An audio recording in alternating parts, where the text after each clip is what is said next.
As Rangers fans, we know that a goaltender is the backbone of a hockey team. At Abundant Wealth Management, we are your financial backbone, offering financial planning, wealth management, tax planning, and estate planning services. To schedule your free consultation, head to www.abundant-wealth.com. That's www.abundant-wealth.com. Abundant Wealth Management. Live, plan, triumph.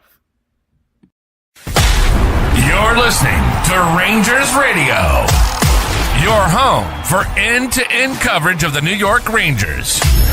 With your hosts, Brendan Azoff, Zach Domino, and Steve Pappas. Blue Shirts fans, the puck drops now. What's up, everybody? Welcome to Rangers Radio. And the big news today, obviously, is the New York Rangers have dealt Artemi Panarin to the LA Kings. We were hoping to have Liam Greentree, the newest New York Ranger, join us today, but things went awry there at the last minute. Obviously, crazy day for him, so we completely understand. But hopefully that's something we can look to in the future. But the link is in the comments. We have the show open to our listeners to come on and give us their thoughts on the trade today. I think we actually have somebody right now who wants to join the show. So let's kick things off, Steven. How about that?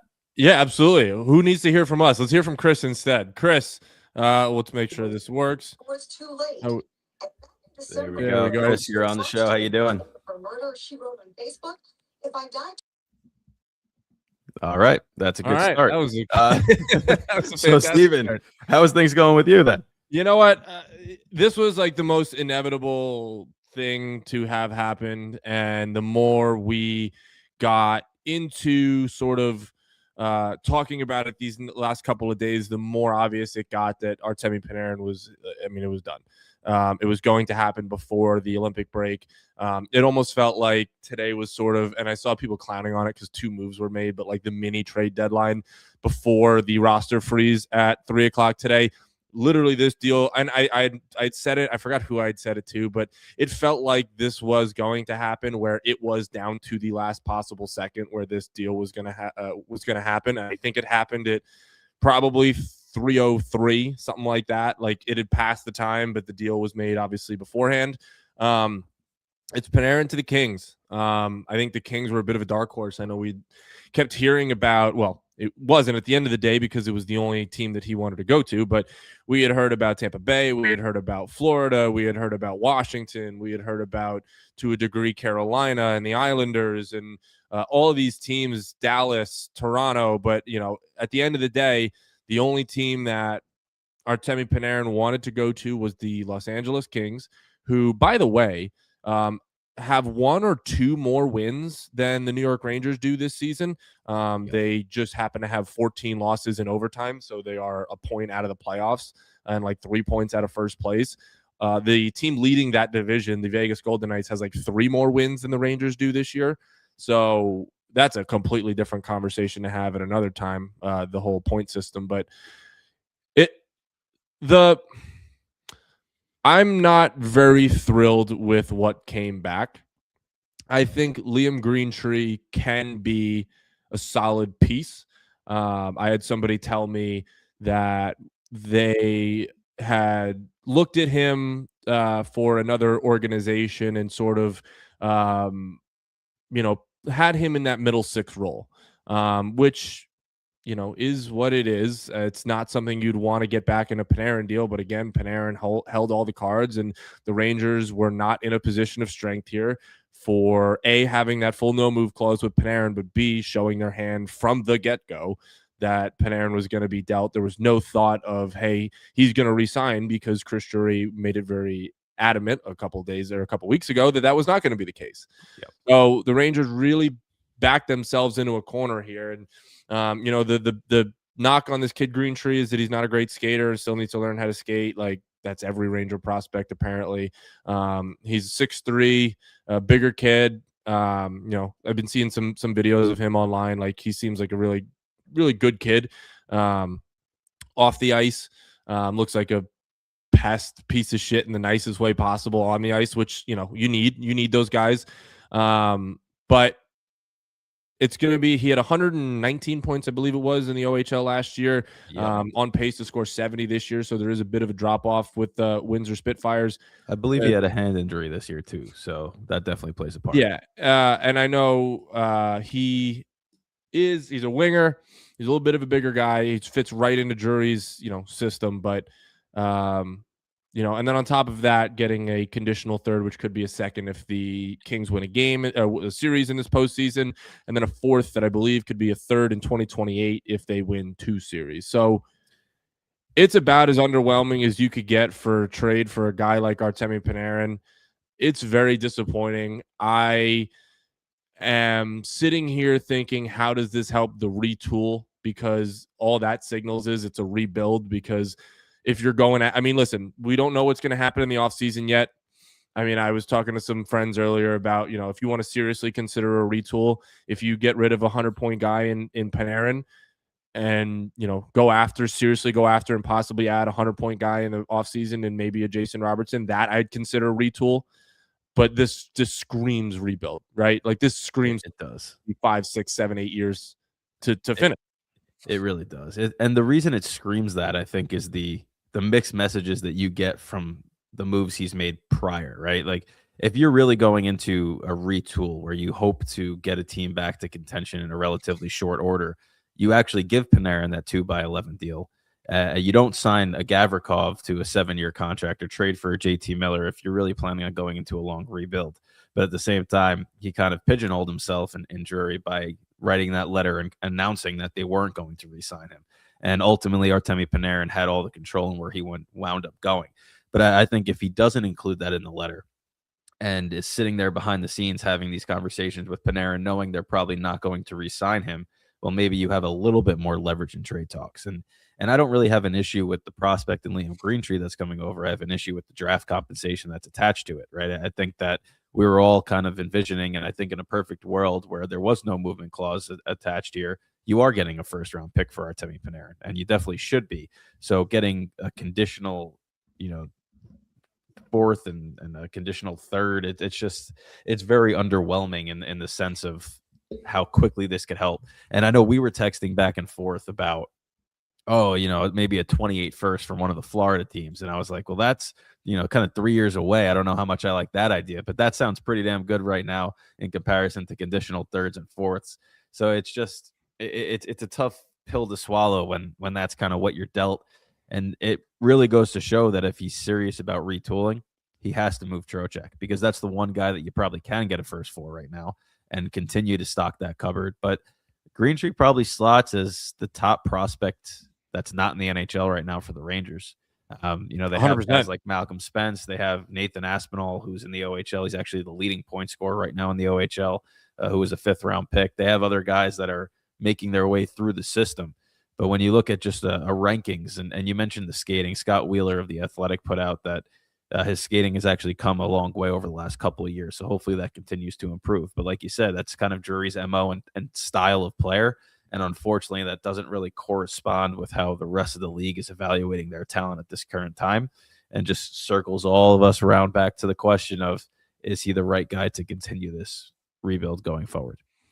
Yeah, it's very, very obvious the kind of guy that Chris Drury does go for. And unfortunately, how many times can we sit on the show and say the National Hockey League in 2026 and 2027 and 2028 is predicated on speed and skill? And continually, the Rangers are going out and getting guys where their biggest lack is speed. And, I'm trying to fully wrap my head around everything that had happened today. It's all still very fresh in all of our minds. Like the hockey world has sort of dominated what has gone on today with a bunch of other things happening. But, if the Rangers, like you said, if they're serious about a retool and not a rebuild, you're going to see something this offseason of trying to get back in the fight, right? Like otherwise it just ends up being a rebuild.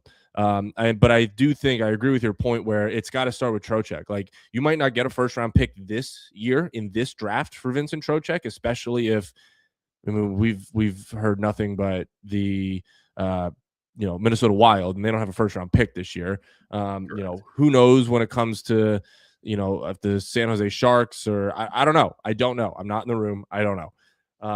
But if we are talking Minnesota Wild, because Billy Guerin really likes Vinny Trocheck, that's like the worst secret in the league right now. They don't have a first this year. So, but at the end of the day, I'm almost fine with that, right? Because you end up with 2 firsts this year and 2 firsts next year. So that's sort of stocking that cupboard of building through the draft for years to come, not just in one singular draft. But it also just comes back to the point where none of us really believe in Chris Drury as a general manager. So we can talk ourselves into circles for the longest time about this deal specifically and where this team is going and where this franchise is going under general manager Chris Drury. And I know Drury's supposed to be talking tonight at, I think it's 7:30. So that's in an hour and 30, 40 minutes, something like that. So we'll hear a little bit more from him. I almost don't care what he has to say. I almost don't care what he has to say because I just don't believe in him. I just don't know what he can say. I mean, he's going to talk about the trade, obviously, and maybe some of his thought process behind it. But ultimately, Panarin kind of told him where he wanted to go, and he made the trade. So there's not really much to elaborate on. It would have been nice to hear from him instead of a letter and get his thought process at that point. But yeah, this is kind of where we're sitting right now. The Rangers are battling it out as one of the bottom teams in the NHL to try to get one of the top picks. And obviously, you want to finish first or second in the draft lottery order because the most you could fall is 2 spots. And we know the top 4 of this draft is really where the bulk of the talent is. So we'll see what unfolds with all of that. But we haven't had a game, in the last couple of days, right? They play their last game before the Olympic break tomorrow against Carolina. So we've had a little bit of a reprieve from the on-ice product. And you're sitting here wondering what you're going to get. Trade freeze, roster freeze was 3 p.m. today for the Olympic freeze. And, kind of like you said, it was a buzzer beater. I got the alert at 2:59, right? That he was traded. And I'm sitting here looking at it and I'm just like, all the mocks, everything that people talked about. Yes, he had a no movement clause, but it just reeks of a trade where you out leveraged yourself by overexposing your whole plan. And it's funny that, I'm saying that because what was it, 3-4 weeks ago now where the letter came out. And I said on that show, I was like, I would love to hear a press conference from him to hear what his plan is, but I don't want him to kind of overshare his plan because then you give the other 31 GMs in the league a little bit of a sense of where your mind is at. And that's essentially what he did in the letter. So it's sad that that's the return you get, especially for what is arguably one of the best free agent signings in Rangers history and was 100% their best forward over the last 7 years. He probably wasn't their best player because that goaltender is pretty good in net, but it's a mixed match of a roster right now because you have a number 1 defenseman locked up. You have a number 1 goaltender locked up. You traded for a top pair defenseman or signed, a top pair defenseman in Gavrikov. You traded for JT Miller. So you've been adding players that a team who's looking to get into contention in a current season would do. And now he's also announcing a retool. And you're trading your best forward for peanuts on the dollar, really, for what you would have gotten otherwise, instead of giving him 2 by 11. That doesn't make a ton of sense, especially if they wind up trading Trocheck for a first. Well, you get your first round pick in that deal, and then you could have had Panarin and tried to make a move like Robertson or do something of that nature to get yourself back into contention, which I would have thought would be rushing it anyway. But it all seems like there's no set direction because it's the Rangers, so they want to get back into contention as quickly as possible, and they're scrambling. Yeah, and I can say it until I'm blue in the face. I don't trust Chris Drury, but I will say I will give it a little bit of time, right? Like I'll give it till the deadline. Like I want to see what happens. I want to see if Vinny Trocheck is gone. I feel like if March 6th comes around or March 7th, the day after the trade deadline, and the Rangers don't have either 2 first rounds this year and 2 first round picks next year or 3 first round picks this year, like that is going to be a failure by the general manager again to not stock up capital because you need to get at least 1 first round draft pick out of Panarin or Trocheck, and you didn't get out of Panarin. So that just leaves one more deal that you can make with the guys on your roster that can get you an extra first-round pick for either this year or next year. So, listen, if Trocheck doesn't go anywhere, I don't know what direction this team goes in. I don't know what direction the general manager wants to go in. If this, if Trocheck is moved and they don't get a first-round pick, then then your general manager was bullied by every team that he tried to make a deal with this year. That's essentially where we're at. Very much. I was almost joking with like my friends this week about, they were like, well, first and Ryan Leonard from Washington. I was like, he's going to get a fourth and he's going to eat it because he has no leverage and he's also just a bad general manager. It's tough. It's tough. And, the beauty of all this, too, is that March 16th, the Kings are at MSG, I believe. Are they actually? Yeah. Good. Honestly, that should be like, screw the game. Don't play the game. Just the tribute video for Artemi Panarin the whole time. Yeah, That's you it. Forfeit that one. Yeah. And, I know you mentioned the trade deadline is March 6th, and it seems like, that's a little over a month away. There's still time, but there's only 5 4 games. Yeah, there's 5 games on the Rangers schedule, including tomorrow night's game against Carolina before the deadline. So this is all going to happen in a very condensed period now. I think the roster freezes up February 22nd, if I'm correct. So you have about, a week and a half to make the rest of your trades once everybody's back from the Olympic break. It's going to happen a lot quicker in terms of NHL calendar than you're thinking right now. So if you're thinking, why did they, rush to move him before the trade freeze here? It's because there's really not much more time to move him after the fact. And the dude's been on the bench for 5-6 games. He's got to play. Yeah. Do you want to know something that will hurt your brain? Because it hurt mine when it was said to me. Let's hear it. My brain's fried today, so I don't know if I can hurt anymore. The New York Rangers traded Carson Soucy for a 3rd-round pick this year. Yep. The New York Rangers today traded Artemi Panarin for what will most likely be a middle 6 forward and a 3rd-round pick because the Kings are not winning a series this year. Sure, they have a 2028 4th-round pick into that. But, I mean, how much more, other than the prospect? Yeah, I know. I was thinking that too. It's like this is one of those trades where, and listen, I'm not going to sit here and say that, Liam Greentree is not a good prospect. He's not going to pan out because we're at a point now where we need to give these kids a chance, right? So hopefully he does pan out. But it's almost a trade where if he doesn't pan out, you've automatically lost. Like the odds of you acquiring a player in a 3rd round or potentially a 4th or 3rd round with the other conditional pick are a lot slimmer than you would if you had a 1st-round pick attached to this trade, obviously, right? So you're looking at this where Liam Greentree needs to pan out for the Rangers in the future, or else they really just got washed in this whole debacle of the scenario. Yep. And again, we're going to have to seriously discuss, the draft that comes up. Obviously, shit happened today, so who knows what the draft is now going to look like. But, the Rangers are most likely going to have, at worst, the 5th overall pick in this draft, right? Like they can't go any farther. If they are in the top 3, which right now they are, they're the 3rd worst team by point percentage in the NHL. If you go by that, you can't drop more than 2 spots, right?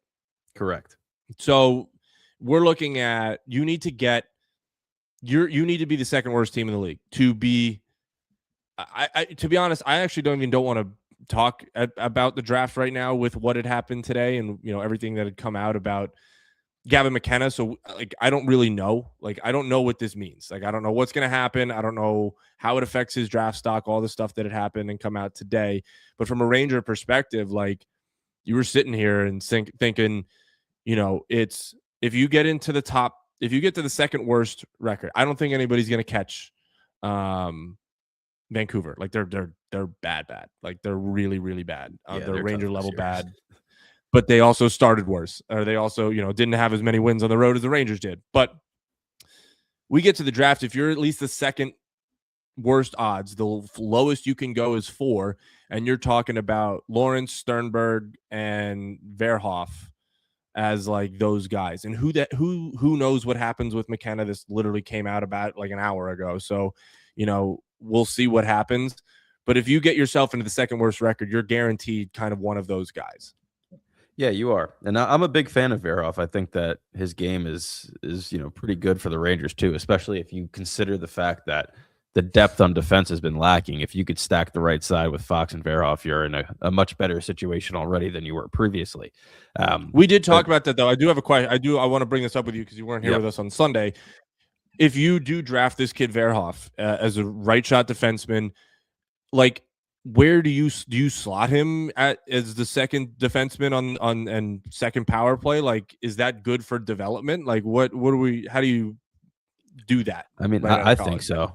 I think it is I don't think he's Schaefer-esque, right? In which you see what happens with the Islanders this year, right? And hopefully, that's proven wrong no matter what team he plays for the kid's sake. But I think you put him in the second spot, you let him play a good chunk of minutes at the NHL level. He's still going to be playing often as a defenseman, right? His second pair defenseman still playing between 15 and 20 minutes a night.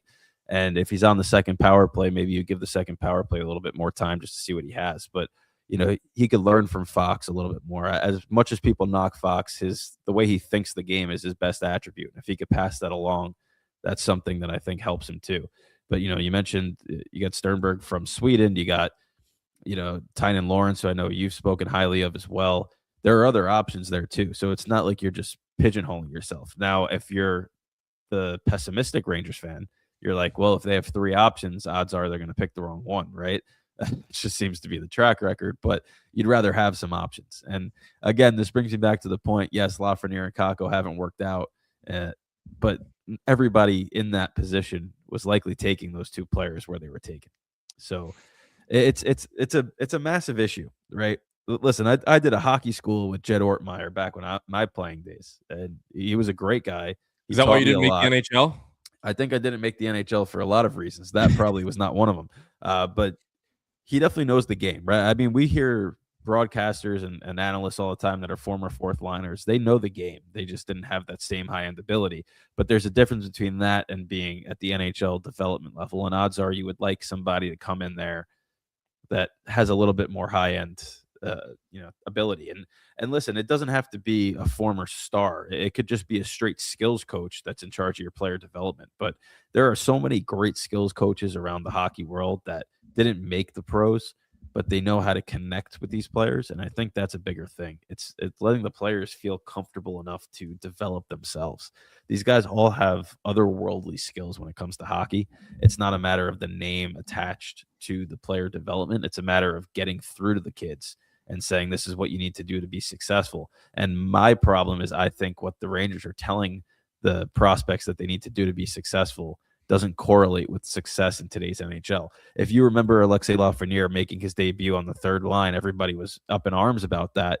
I don't think it was the fact that he debuted on the third line. I think it was the fact that he was told he has to dump the puck in and forecheck, and that completely ruined his skill set. We saw when he played against Florida in the conference final what he can do with the puck on his stick when he has confidence. If you just encourage that over his first 2 years and let the mistakes happen, good things come about that. But the Rangers were in a position where they couldn't afford mistakes because they were actually in a contention window. So we'll see what unfolds. It's like, you just keep falling down the stairs, and then the staircase just never ends because it's just bad decision after bad decision followed by unlucky decision, and it just compounds. And they always say you make your own luck, right? There's no such thing as good luck, you make it. Well, right now the Rangers are making their own bad luck, and you got to find a way to kind of caveat out of that. Yeah, I mean, listen, I'm sitting here as a Rangers, Mets, and Jets fan, so the last 24 months of my life watching sports have been miserable. When you talk about constantly falling down the stairs, I mean, with the Sabres most likely making the playoffs this year, and great for them, they're a legit wagon.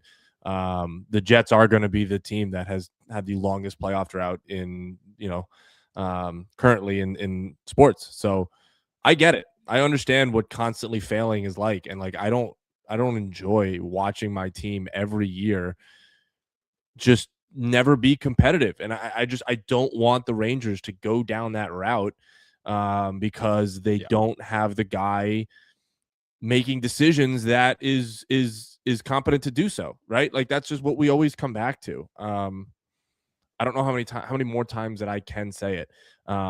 And It's just a matter of building. Like I said, Tynan Lawrence has been my guy since the start of the year. I think if you're going to build a team, you got to build it through the center position. I don't necessarily, before all this McKenna stuff came out today, I didn't want the Rangers to draft another winger. I get this Sternberg guy's really good. Again, winger. Verhoff is different because he is a right shot defenseman, and those are he's a big guy too that can skate. Like that's almost sort of a unicorn, but Tynan Lawrence. And let me say something about Tynan Lawrence right now, because he's kind of getting a little bit dogged. He's got 1 point, 1 goal in 9 games since coming to BU. He's 17. He's a 17-year-old kid. When I was covering Quinnipiac, when I was in college, their head coach, Rand Pecknold, who's going to go down in the hockey or the USA Hockey Hall of Fame, like one of the most successful college coaches of all time, and is going to be one of the most successful college coaches of all time. Whenever we talked to guys that were 18 years old playing college hockey, he would constantly say how difficult it is to play college hockey at the age of 18 years old. You have to learn so much to play college hockey. You're playing guys that are 22, 23 years old at 18 years old. We're talking about Tynan Lawrence right now that's 17, and he's not going to be 18 until August. He's going to be 17 and coming from a spot where he was bigger, stronger, faster than every single human being in the USHL. It takes some time to get used to that, especially at such a young age. You're playing guys that are fully developed. And I get, there are guys that are 18. You look at Schaefer, you look at, Celebrini, you look at Bedard that are 19, 20 years old that are still, taking over the NHL. Those guys are anomalies.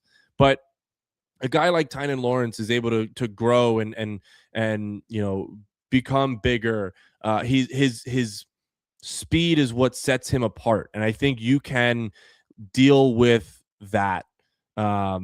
If he's not scoring right away, to know that, hey, he's going to be a guy that could push the pace, that could really, be a guy down the line that is a good prospect, and he's a center, That's where you have to build through. So again, that's where I'm sitting at right now. I'm solely looking at Tynan Lawrence, and I've been looking at Tynan Lawrence. I think I'd sent a text to you guys in October.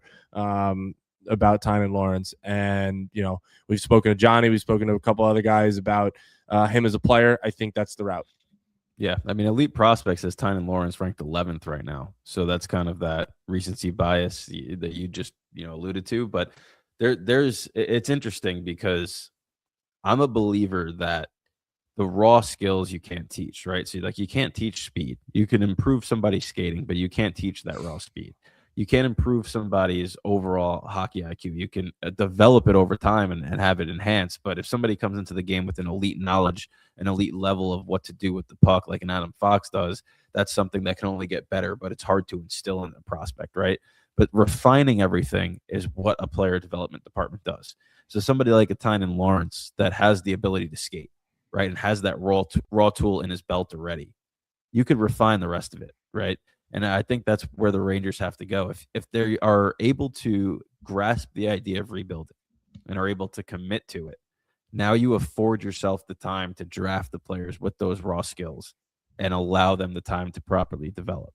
If you don't commit to a rebuild and you keep saying retool, and you put this timestamp on it that the only people putting it on it are you and your own organization, well, now you rush yourself into making the bad decisions and development options that they've made over the last couple of seasons.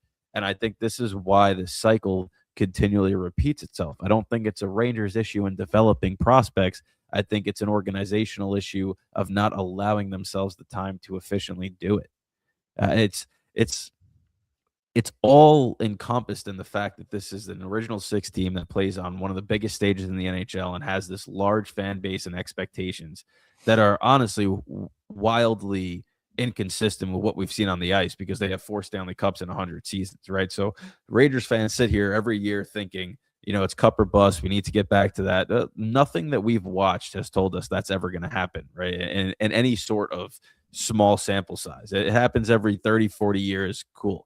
But if you sit here and you do this the right way and go through 5 or 6 years of being really bad, but continuously building through the draft and doing what some of the smaller market teams do that wind up having success, you can then wind up having one of these runs and dynasty style teams that wins a couple of cups and everything gets eased.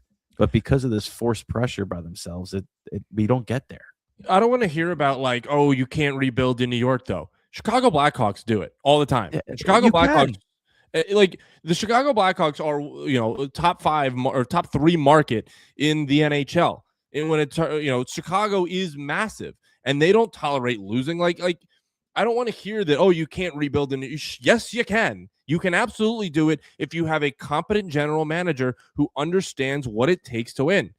And a competent organization that understands what it takes to be able to have sustained success at the NHL level. Like the Blackhawks didn't win 3 of 6 Stanley Cups because they went for it every single year and they would do these little retools. The Blackhawks were awful for years.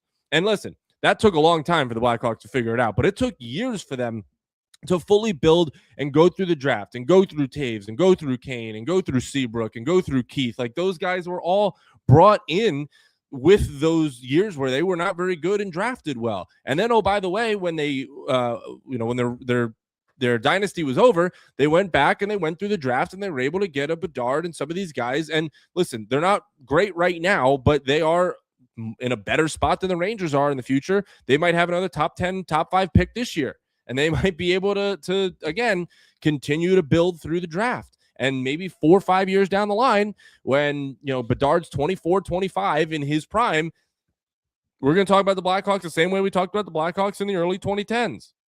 Yep. Listen, But the 2010 Blackhawks were the first of their 3 Stanley Cup championship teams, right? On that 2010 roster, 11 players were drafted by that organization. 11. If you look at the Rangers prospect pool right now, and I know you could look at the Rangers current lineup, right? You have Noah Laba, Will Cooley, Alexi Lafreniere. There are guys on this team that were drafted by the Rangers. I get that. But if you look at what good teams do, and I always go back to Tampa because I just feel like that organization did it the right way. And they continue to do it the right way. Like they sold off Stamkos because they knew that they could replace him, and they went after Gensel, and then they found Brandon Hagel from Chicago for what wasn't that big of a deal at that time. And look at what he's turned into, right? They evaluate talent at both the minor levels and the NHL level. To me, that seems to be the most glaring issue with the Rangers in terms of the last couple of years, outside of the development, which we all know is a notable story. But they don't evaluate NHL level talent the right way. Like, if you're looking to build a team that's going to compete for a Stanley Cup, you have to do it the way they did it during their first run when they went after the Cops and Vetranos and filled their needs based on NHL talent and scouting. The year after that, where they went after Kane and Tarasenko and kind of overpowered an offensive team that fell apart in the first round, that's not the right way. And I think you have to be able to master all the levels to actually get to that level of being a Stanley Cup champion. Florida has done a masterful job at that. In the Zito era, right? They scout well at every facet, and they bring in people, and they're not afraid to cut ties with other people. And yes, I know Florida has the state tax thing, blah, blah, blah, but it's not about that, right? The Rangers can do it in New York with the taxes. They just have to be able to evaluate properly. And I think that stems from the top. It doesn't stem from the Jed Ortmeyers and Tanner Glasses as much as it does from the top of the organization. And to me, that's where the bigger issue lies.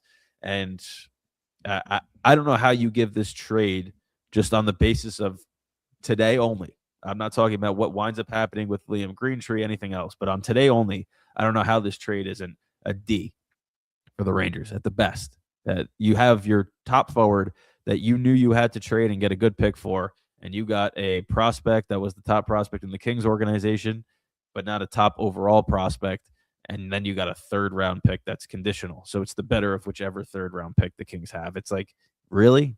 That was the return we got? Brock Nelson got Callum Ritchie in a 1st.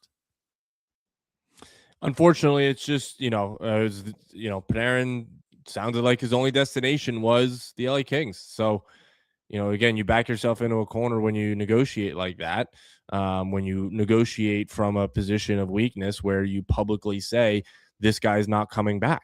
Like, again, everything turns up Chris Drury. If you shut your mouth and didn't say a thing and went to the Kings, which again, not saying he would have done, because he probably would have gotten bullied by the Kings anyway, because they're a competent organization and run by adults, where the Rangers just simply are not. You could have gone to the Kings without this letter and be able to sort of negotiate and be able to sit there and say that there are other guys, and not to say that he didn't do that, but it's just you put yourself at such a weak position to negotiate that this is what you get. This is what you get, and this could be a trade that sets you back even more, 10, 15 years without getting something in return for this. I'd be very shocked. I wouldn't be very shocked if this trade sets them back even farther. Yeah, and this on ice product the rest of the season, I'm just going to say it's going to be awful. My dumbass is watching it. Of course, yeah, but I like if Shesterkin and Fox are healthy and ready to come back, I wouldn't bring them back. I mean, if your whole purpose now, and clearly their purpose isn't going to be winning games, that they're past that point. They've already fallen too far. So if your purpose is getting the best pick possible, well, you don't get that if you put Shesterkin and Fox back in the lineup. You're actually going to find a way to win some games. So you got to keep them out. Like, let them rest up, let them get fully healthy. There's no need to rush them back early or have them tweak something. Just this whole focus has to be on, plugging in your young players that you currently have on the roster into roles that they haven't played before. I don't want to see a power play go out there for 2 minutes that is all veterans anymore. We're past that, right? I want to see Scott Morrow quarterbacking a power play with, Lafreniere, with Gabe Perreault on it, with Othman on it even. Like, see what these kids can actually do over the remaining course of the season. What does it do to hurt you? So you don't score on the power play. Okay, you haven't really scored on the power play much before the last couple of weeks anyway. It doesn't matter. This team is terrible this season. So embrace it and actually see what you have. We don't need to have JT Miller and Mika Zibanejad playing 25 minutes a night. They could take some nights off, rest a little bit too. Just see what you have with the kids and then assess this offseason. If you don't think Othman's going to be anything for you, move him. Right? If you don't think that Lafreniere is really a part of your long-term plans, then you consider moving him at the draft and try to get another first and move up. Like, there are things you could do in the offseason that don't have to be rushed by March 6th, but the only way you could truly do that is by evaluating what you have over the remaining month and a half, 2 months. Yep. I honestly think everything has been said. I don't know how much. I think so too. I don't know how much else we can get into today, especially with no games being played and this just kind of being it. Yeah, Artemi Panarin is no longer a New York Ranger. He's a Los Angeles King, and it's a tough day. It's a tough day to be a Ranger fan, but we'll continue to move forward and smile through it all, and continue to watch this team until the regular season ends in the middle of April. The good news is we get Olympic hockey next week, or the 11th. I think that's the first game, but who needs Cole Caulfield and Jason Robertson when you have Artemi or Vincent Trocheck and JT Miller on your team? Yeah, that might bite them in the behind during this tournament too. We'll see what happens there. Sam Bennett just got named as a replacement to Team Canada, so Canada's kind of rolling with their Four Nations team for the most part. But we'll see. Obviously, Olympic hockey is going to be fun to watch. Nice change of pace from what we've been watching on a nightly basis. Yes, sir. So the official trade, the Rangers send Artemi Panarin to the LA Kings. He signs a 2-year extension at $11 million per year. The Rangers get prospect Liam Greentree, a conditional 2026 third-round pick, and a conditional 2028 fourth-round pick. And that's where we're at now. So Artemi Panarin's an LA King. Carson Soucy's a New York Islander. And after this trade, the trade freeze and roster freeze of the Olympic break passes, we will see who else is moved by Chris Drury and the Rangers. And until then, try to enjoy the game tomorrow night, the last one before the Olympics, and then enjoy the Olympics, and we'll be back shortly. Yes, sir. We'll see you guys. Peace.